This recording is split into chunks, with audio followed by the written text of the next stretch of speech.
Hello, customer. We're back from Daishocon 2016, and first and foremost, if you're looking for pictures of yourself during the convention, all of the pictures I took are in the link in the description. Go there, take them, have fun. I hope you had a good weekend. I hope to see you next year because I sure had a good time. And I hope that anyone watching this who's not gone to the convention, I can encourage you to come next year. This is going to be a pretty shining review. This is my most anticipated convention of the year. So if it's a little biased, maybe it might be. So we're going to start out with the venue itself. As you can see, it has a lot of indoor entertainment. We'll be walking through the indoor amusement park to start off with. Next year I hope to spend a little bit more time there. I spent most of my time in the water park. So like Collision Con, where you have the all the water park and the cosplay swimsuits and things like that. The Daishocon is at the Kalahari Hotel in Wisconsin Dells, and so you get to do all that fun stuff. Now it's in November in Wisconsin, which you might think, oh, that's gonna be cold, but it's fine. It's all indoors, it's all heated, and it's wonderful. And I had a great time doing lazy river and the hot tub and slides and all the rides with my friends for like half a Saturday. It was great. So if you're looking to do something like Collision Con, and you know Collision Con usually books out pretty hard, definitely look up Daishocon and check that out, because it's worth it. The hotel rooms come with free tickets to the water park over the weekend. You just have to go up to the front desk and get the wristbands for the water park. And the hotel rooms really aren't that bad either. I think they worked out to be about $175 a night, which, however you split that up amongst your group, that's pretty good for a hotel room at a convention, especially when you add the value of the water park in there too. So a huge selling point for me in this is absolutely the venue. It's great. It's a little bit of a walk because it's all stretched out over the huge campus, and so you'll spend a good amount of time getting from the hotel to the convention grounds to the water park to the amusement park through the hallways. But it's not that dense of a con, so it's not that big a deal. I'm gonna say the vendor hall is pretty good. It's not obviously the biggest, but it's fairly dense, and you can spend a good amount of time there, and you'll find things that you normally wouldn't find out at other similar sized cons. It's a good, it's good. I like the density, and I like the vendors that they bring in year after year. The same thing's true with the art style. I think it's better than average. There's a good selection, and they appear to be I hesitate to say this, but like on the more professional side, there's more kind of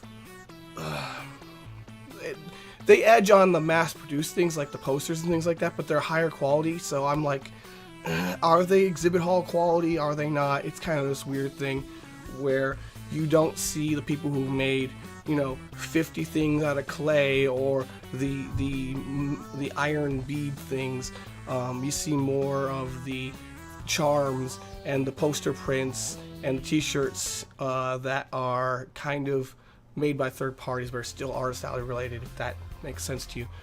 But definitely a good quality artist alley there, and it's in the main hallway, so if you don't have your badge yet, you can definitely spend a good amount of time there, especially with it being open pretty early on Friday or Saturday, I forget exactly, and you might take a second to get your badge.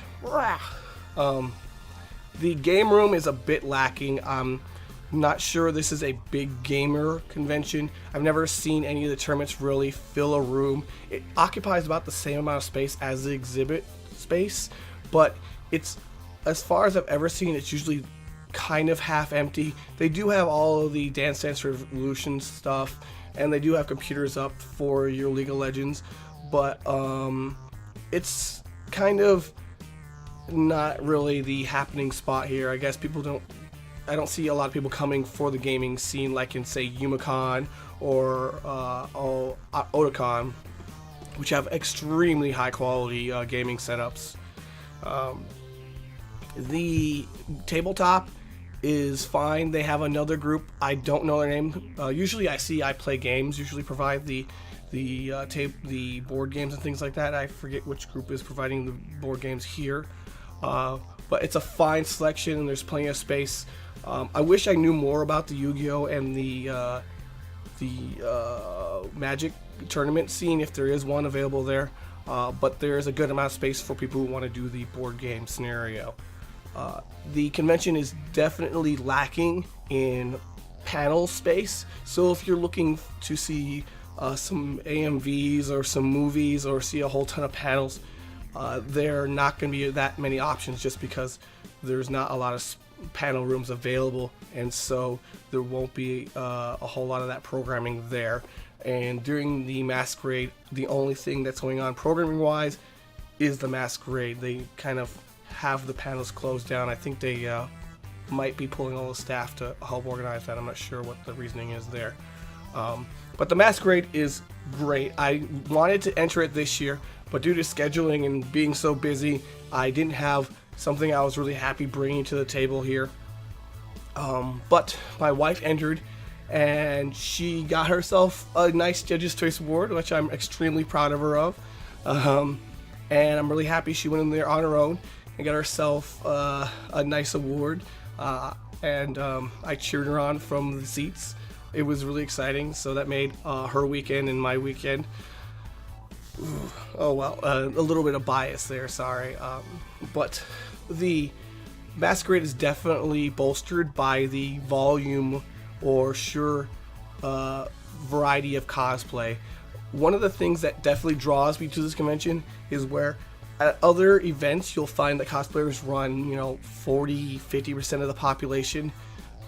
This Daishocon has like 60, 70, 80%, maybe not 90%, but still a huge number of cosplayers within the population. So you see so many cool things, and you know me, I love cosplay, obviously. So I walk around and go, oh my god, that is the coolest thing, and I want to touch all the stuff and talk to people, and just experience all these different costumes that I've never seen before, especially because it's a bit out of my normal Chicago range, and there's quite a few cosplayers that come to this convention who are farther away, and I get to see what they bring to the table, and it's a fun experience.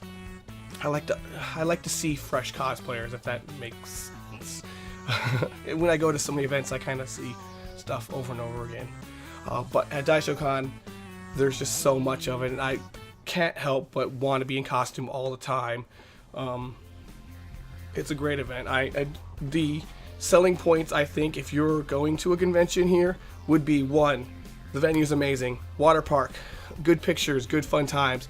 Have yourself an adult beverage by the pool and enjoy that. Then get yourself a cosplay and enjoy all the other cosplayers, because they're very, very heavily invested in the cosplayers. I believe this is got to be, this convention has some of the more costume or cosplay famous people supported events. A lot of the events are run by people you consider costume famous. I struggle to say that because I'm not sure exactly how I feel on that whole scenario, but if you want to see some of the more popular cosplayers, Daishocon has them, and they're running events and supporting the community. So I encourage you to come next year if you haven't seen this. Hope you guys enjoyed. Good times to all. Rah! Hit that sub button for more cosplay tutorials, con coverage, and general cosplay madness.